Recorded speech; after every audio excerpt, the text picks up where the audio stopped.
Before I show you the list, I need to ask you something. Have you ever walked into a dealership, looked at a brand new car sitting on the lot, stickers slapped on the window with some crazy price, and thought, who in the world actually buys this thing? Yeah, some of these models sit on lots for months and nobody bites. And today, you're going to find out exactly why. Sources inside the automotive industry are revealing that some of the biggest automakers in the world are on the edge of collapse. And this isn't just happening overseas, it's hitting American dealerships right now.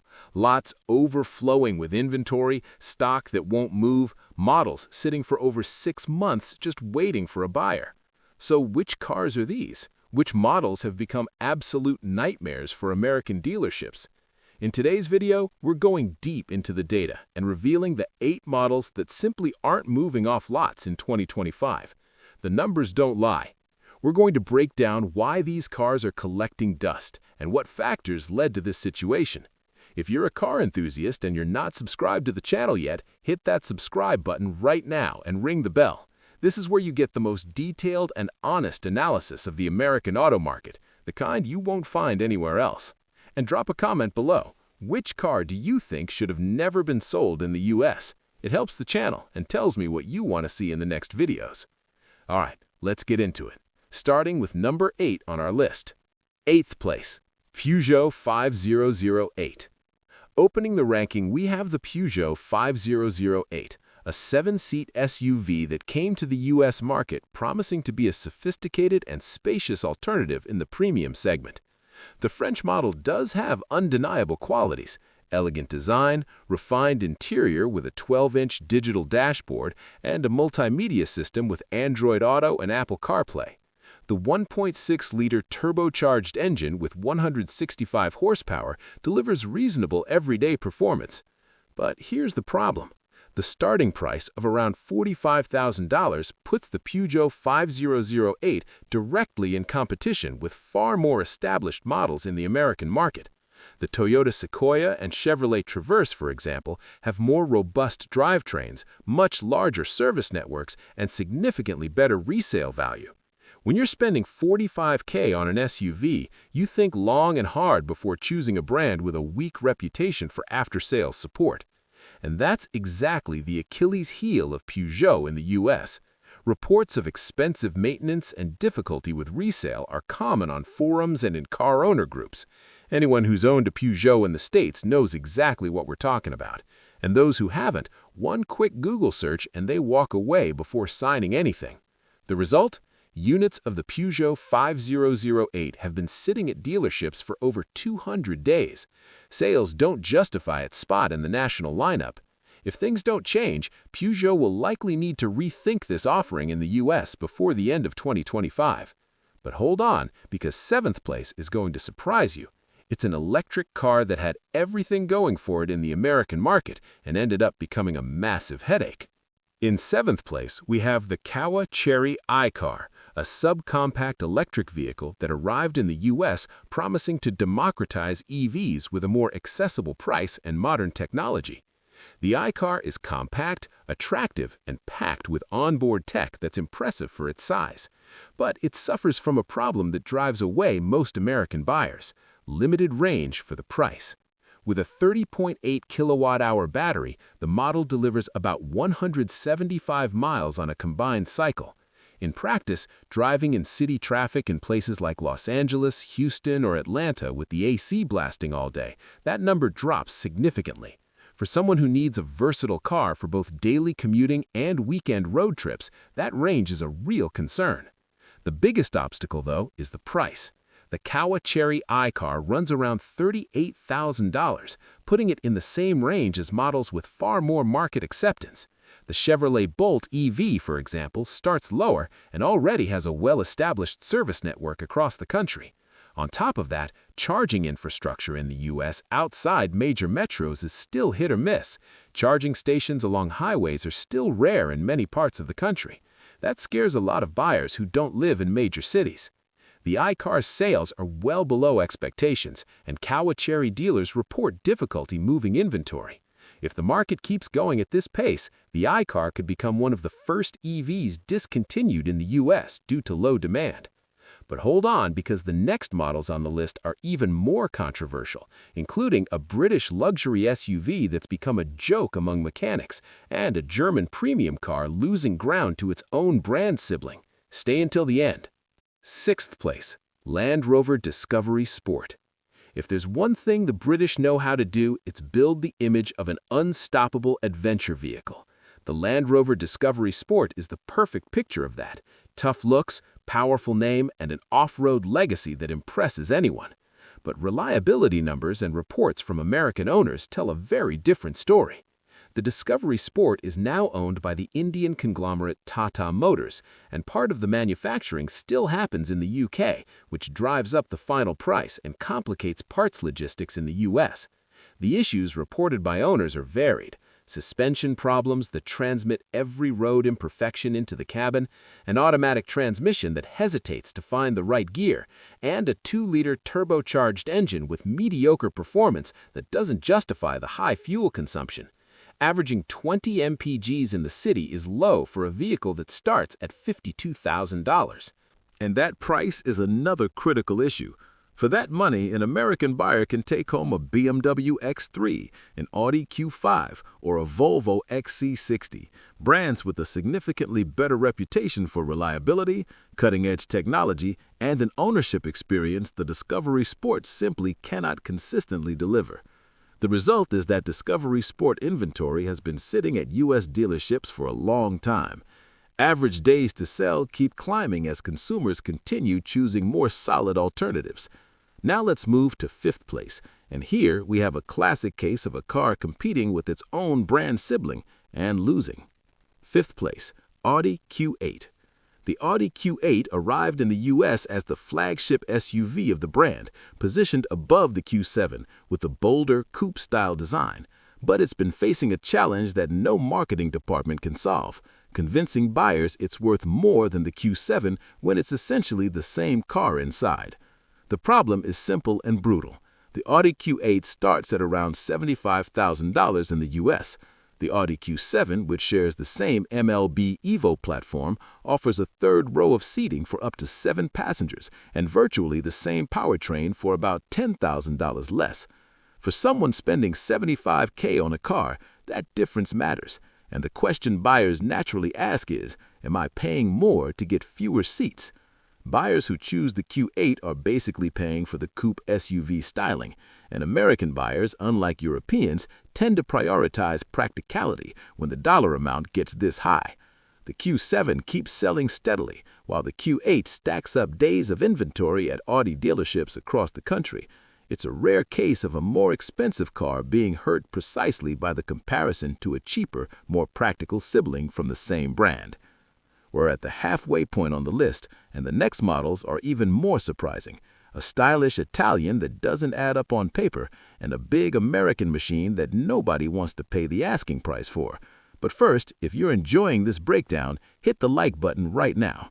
That simple gesture helps the channel reach more car enthusiasts. And tell us in the comments which of these models you'd actually buy despite all the problems. Seriously, I want to know. Fourth place, Fiat 500e. The Fiat 500e has all the Italian charm the brand has carried for decades. It's a beautiful, compact car, perfect for someone who wants to be seen driving through the coolest neighborhoods in New York or Miami. But in practice, the numbers just don't support the asking price. The big problem is range. With a 42 kilowatt-hour battery, the Fiat 500e delivers about 149 miles of range on a full charge, according to manufacturer data. In real-world conditions, driving through stop-and-go traffic in any major American city with the AC maxed out, that number easily drops below 120 miles. The Chevy Bolt EUV, the Hyundai Kona Electric, and even the Volkswagen ID.4 offer more range and more interior space at equal or lower prices. The Bolt EUV specifically delivers over 250 miles of range and starts at a lower price with more cargo space and a rapidly growing service network. The Fiat 500e starts at around $32,500 in the U.S. For that money, buyers can get far more spacious models with more competitive technology. Italian charm alone isn't enough to justify the technical disadvantages. The result? the compact electric Fiat has been piling up inventory at U.S. dealerships, with average days to sell climbing every month. And that's only the halfway point of our list. Third, second, and first place have even more surprising stories. A massive American SUV that costs nearly as much as a house in some states. A German sedan losing ground to its own brand's SUVs. And first place will drop your jaw because it's a sports car that seemed impossible to get stuck on a lot. Third place, Jeep Grand Wagoneer. Another Stellantis model facing serious problems in the U.S. is the Jeep Grand Wagoneer. Jeep has always been synonymous with ruggedness and off-road adventure, but when it comes to high-end luxury, the brand faces a historic challenge: reputation. And in the American market, that challenge is even steeper. The Grand Wagoneer came with the ambition of competing in the full luxury SUV segment, going up against giants like the Cadillac Escalade, Land Rover Defender, and even BMW and Mercedes models. But reality showed that the battle was uneven from the start. With an average price of around $95,000, the Grand Wagoneer can't convince the most demanding buyers for one fundamental reason: Jeep doesn't have the same heritage of perceived excellence as the premium European and American brands already entrenched in this niche. When you're willing to spend close to six figures on an SUV, you expect top-tier refinement, cutting-edge technology, impeccable build quality, and a consistently great ownership experience. And the Grand Wagoneer, despite being a large and well-equipped vehicle, doesn't fully deliver on all of those. Jeep's reputation in the U.S. also weighs against the model. The brand is known for recurring reliability issues, and the Grand Wagoneer hasn't escaped that. Reports of electrical and electronic system failures, issues with the hybrid system, and high maintenance costs show up frequently in owners' groups. The result: Grand Wagoneer units are sitting at dealerships with an average sell time approaching 288 days, almost a full year to move one of these. Stellantis will need to seriously rethink Jeep's strategy in the premium segment if it wants to turn things around. Second place, BMW 5 Series. BMW has always been synonymous with sporty, sophisticated sedans, and the 5 Series has always held a special place in the hearts of drivers who genuinely love to drive. But the current city market presents a complex challenge.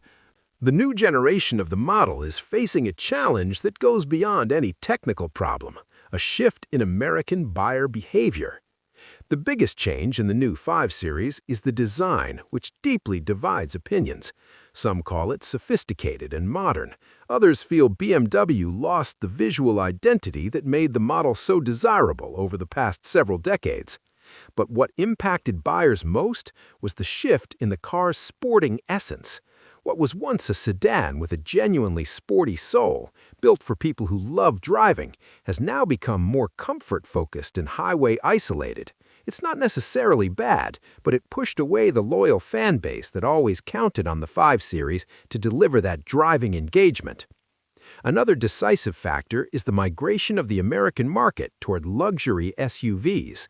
With a growing preference for larger vehicles and a higher driving position, buyers are increasingly choosing models like the BMW X5 and X7. These SUVs offer more space, more versatility, and a driving experience that's more aligned with where the market is right now.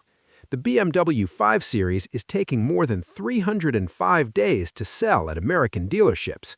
That number is even higher than the Grand Wagoneers. The model is falling behind in a market where SUVs dominate overwhelmingly.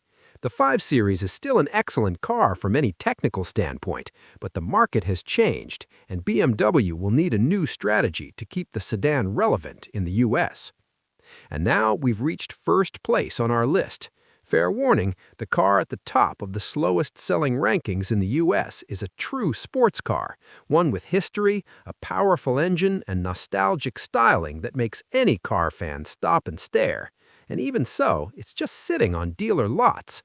Before the reveal, if you haven't subscribed to the channel yet, do it now. Ring the bell, too, and drop a comment telling us which sports car you think is the best value in the U.S. right now. That question's coming back at the end, and I genuinely want to read your answers. First place, Nissan Z. If there's an automaker that was once a powerhouse in the U.S. and is now facing serious trouble, it's Nissan. With a reduced lineup, import challenges and models that can't go toe-to-toe with the competition, Nissan has been losing ground in the American market at an accelerating rate. When Nissan announced the new Nissan Z, sports fans were fired up, and for good reason. The model came with a look clearly inspired by the classic Z car lineage, especially the legendary 240Z from the 70s and the iconic 350Z from the 2000s. It arrived with a twin-turbocharged 3-liter V6 producing 400 horsepower and a 9-speed automatic transmission. On paper, it had absolutely everything it needed to be a hit. The problem started with the price. The Nissan Z launched in the US at around $42,000 for the base trim, climbing to over $52,000 for the sport trim. At that price point, buyers start looking at the Toyota GR Supra, which, despite its BMW engine controversy, delivers more technology, more perceived performance prestige, and a stronger resale value. And at higher trims, the Porsche 718 Cayman sits in the back of everyone's mind, even if it starts above $60,000 with a far more consolidated sports car image. On top of that, cultural icons like the Ford Mustang GT and the Chevrolet Camaro SS, both of which had massive followings in the US for years, still pull in buyers willing to spend in this price range. These two have strong cultural presence, established service networks, and are far easier to resell. Another factor that hurt the Nissan Z in the US was dealer markups at launch that pushed prices well above MSRP, immediately turning off buyers. With limited units arriving at showrooms and no marketing campaign strong enough to justify the real-world transaction prices, the model started with an uphill battle. The Toyota GR86, a direct rival in the enthusiast market, offers a more engaging manual driving experience at a lower price point, leading many buyers to choose it before even setting foot in a Nissan showroom. The result? The Nissan Z is sitting at dealerships with units stuck on lots for months. Even with a powerful engine, nostalgic design, and the legendary Z heritage behind it, the model hasn't been able to win over the American buying public, which has more and more competitive options in this price range. The Nissan Z is a modern classic that deserved a better fate, but the high price, strong competition, Nissan's current brand perception in the US, and the lack of enough emotional pull to justify the choice have made it the slowest-selling sports car on the American market. That's it, folks. We've reached the end of this breakdown, and the conclusion is clear. Out-of-touch pricing, reliability issues, and poor value for money are sinking these 8 models in the American market. Dealerships are hurting, automakers are worried, and consumers are getting more demanding by the day. And that's good news for anyone buying a car with their eyes open. Now I really want to hear from you. Would you pay close to $50,000 for a Nissan Z? Which of these 8 cars do you think has the best shot of being discontinued first? Drop your answer in the comments. I read every single one. If you enjoyed this video, hit the like button. That simple gesture makes a huge difference for the channel and helps me keep bringing in-depth analyses like this one. Subscribe and ring the bell so you don't miss any video. This is where you'll find the best content on the American auto market. Real data, honest takes, and zero fluff. See you in the next one.